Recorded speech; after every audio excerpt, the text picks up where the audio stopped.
పవన్ కళ్యాణ్ గారిని కనీసం అల్లు అర్జున్ గారు ఇంత కఠినాత్ముడా? కనీసం పవన్ కళ్యాణ్ గారికి కనీసం ఒక్క ఫోన్ చేయొద్దా?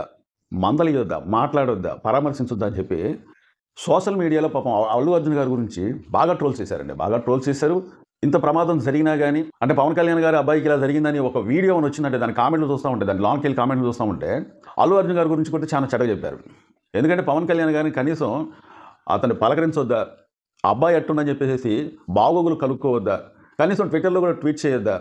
కనీసం ఒక ఏదైనా మీడియా ఛానల్ తీసుకొచ్చేసి ఆ అబ్బాయికి నయం అవ్వాలని చెప్పేసి నేను దేవుని ప్రార్థిస్తున్నాను, ఇలా అయినందుకు చాలా చింతిస్తున్నాను, ఆ అబ్బాయి తొందరగా కోలుకోవాలని చెప్పి కోరుకుంటున్నానని చెప్పేసి ఒక ఏదైనా మీడియా ఛానల్ పిలిచి ఆ అబ్బాయి గురించి 4 మాటలైనా మాట్లాడవచ్చు కదా అల్లు అర్జున్ చెప్పి చాలామంది వీడియోలు చేశారు. ఆ వీడియోలు చేసిన దాన్ని లోనికి వెళ్ళి చూస్తే కామెంట్లు కూడా అట్లే ఉన్నాయి. అయితే దీనికి చెక్ పెడుతూ అల్లు అర్జున్ గారు తీసుకున్న నిర్ణయం అనేది చాలా మంచి నిర్ణయం. నాకు తెలిసినంత వరకు అల్లు అర్జున్ గారు పవన్ కళ్యాణ్ గారికి ఫోన్ చేసే ఉండొచ్చు, కానీ అది ఎక్కడ కూడా బయటికి రాలే. ఎందుకంటే అల్లు అర్జున్ మనం అనుకున్నంత ఇదిగా ఆయన అంత కఠినాత్ముడైతే కాదండి.